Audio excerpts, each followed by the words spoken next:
Então, ó, esse processo, para uma molécula de glicose, você gera 32 ATP. Para esse daqui, uma molécula de glicose gera apenas 2. Mas aí você fala assim, pô, mas que desperdício, né? Seria melhor o corpo fazer só isso aqui, né? Né? Por quê? Porque esse aqui é um processo que com a mesma molécula aqui, você gerou mais energia.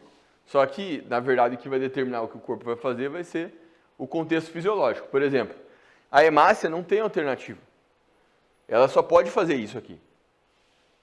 Porque não tem mitocôndria. Tá certo? Por isso que as hemácias seriam as últimas células do corpo a morrer, provavelmente, se faltasse oxigênio para nós, né? Tá certo? Agora, ó, esse processo aqui produz mais, e é o principal, né, que o nosso corpo utiliza em termos de carboidrato. Mas existe a situação em que, por exemplo, quando você tem um exercício físico intenso, tá? Quando você vai fazer um exercício, uma corrida, por exemplo, o que acontece? Você usa mais, teu corpo vai usar mais energia quando você está correndo ou quando você está andando? Quando que ele vai precisar mais energia? Correndo, certo? Então a demanda energética do músculo é maior se você estiver correndo. Só que esse processo aqui, dependendo da intensidade do exercício, ele não dá conta do recado, esse é o ponto. Por quê? Porque é mais lento. Por que é mais lento? Porque tem mais reação aqui. Porque esse aqui, ó, acabou aqui, ó, é uma reação só. Parou. Tá? Isso é a forma mais fácil de explicar isso, né? A enzima que faz essa conversão ali chama lactato desidrogenase. Esse processo acabou aqui, ó, lactato, aí você fala assim, mas o que acontece com o diabo do lactato? O corpo vai fazer alguma coisa com ele, fique tranquilo, né? Antigamente o pessoal achava que o lactato deixava o músculo, como que se diz? Aumentava a acidez muscular, o ácido lático e tal, mas isso daí já foi superado, tá? Então o lactato ele não é nenhum vilão, o corpo produz ele e depois o corpo tem que fazer alguma coisa com ele, tá? Então esse processo ele é mais rápido. Então quando o teu corpo precisa de energia rápida, como esse processo aqui produz mais energia, mas ele é mais lento. Então o que significa? Que se teu corpo dependesse só desse processo, você não conseguiria, por exemplo, fazer um exercício de uma intensidade muito alta. Tá certo? Por quê? Porque a capacidade dele de gerar energia por esse processo é mais lenta.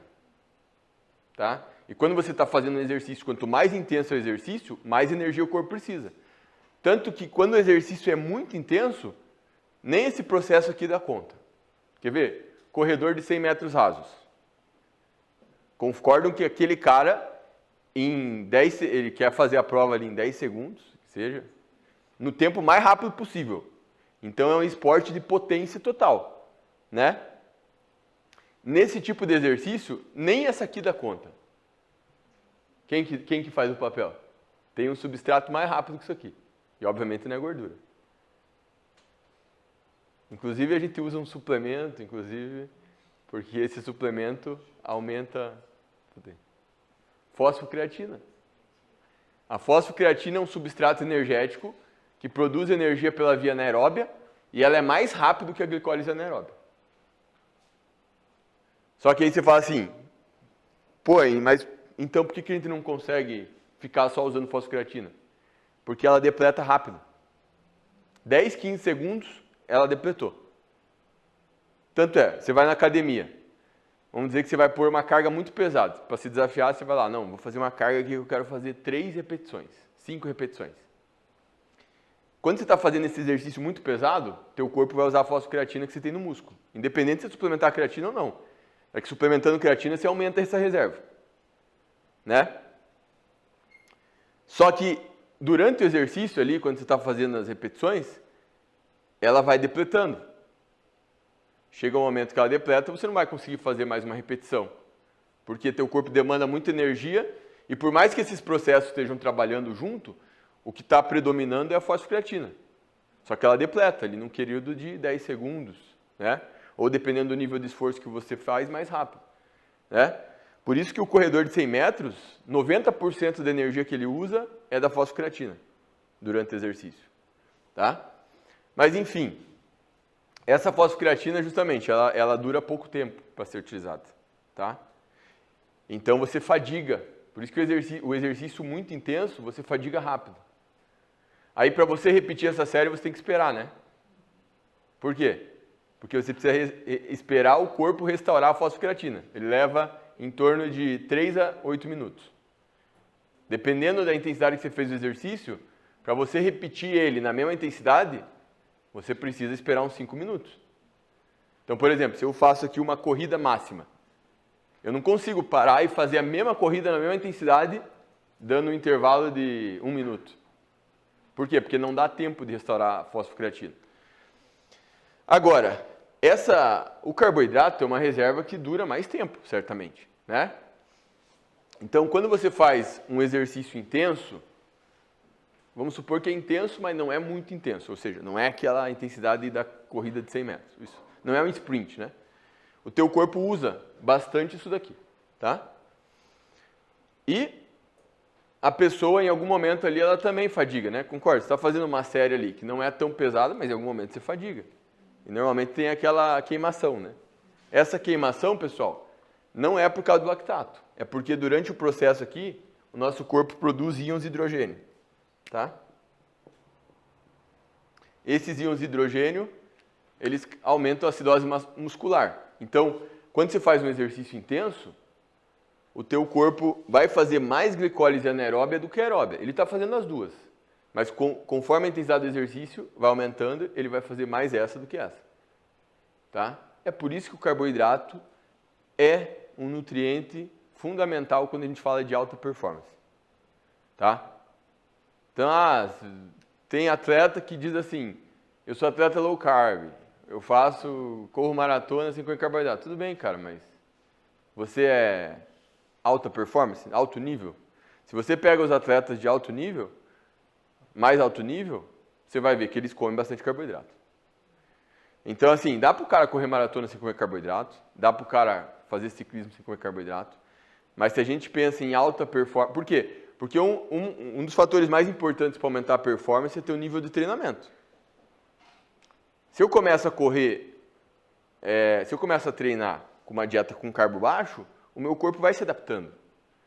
Só que, de qualquer forma, a maquinaria metabólica para produzir energia pela via do carboidrato, ela é mais eficiente do que a gordura.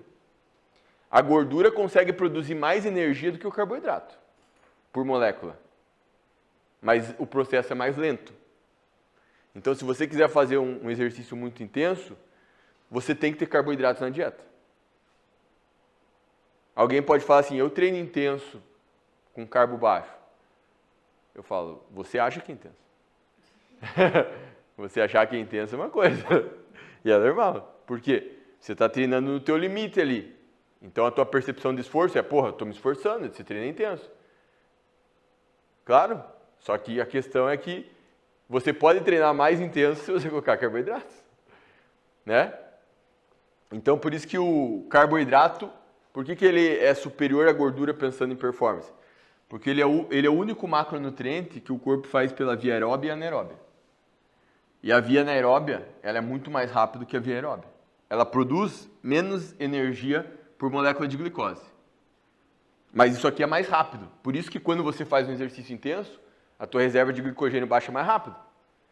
Porque para cada molécula de glicose só faz 2 ATP, então ele vai ter que usar mais glicose. Então você depleta glicogênio quanto mais intenso o exercício. Isso é meio óbvio, né? Tá? Então, por exemplo, o maratonista,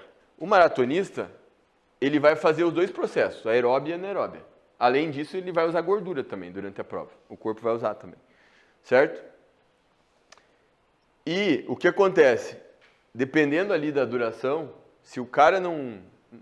Porque o atleta tem que ser estratégico. Se ele não dosou certo ali a quantidade de carbo que ele vai... O que ele comeu antes ou durante a prova, ele pode chegar ali num ponto da prova que ele não consegue mais manter a intensidade e ele bate. A gente fala isso, os maratonistas chamam isso de bater contra a parede. Chega um momento que você, pum, não tem mais como sustentar aquela velocidade que tipo, o cara está numa velocidade lá de 18, 20 km por hora. Ele não consegue, por quê? Porque depletou glicogênio muito rápido, ele não fez a reposição correta durante a prova, ele não consegue mais e aí já era. Né? E tem que ser estratégico, né? Porque a maratona é 42 km. Né? Então, o cara pode continuar correndo, ele pode, só que numa intensidade menor, então já era, né? Tá? Então, por isso que o carboidrato ele é um nutriente muito importante dentro da nutrição esportiva, né? Beleza?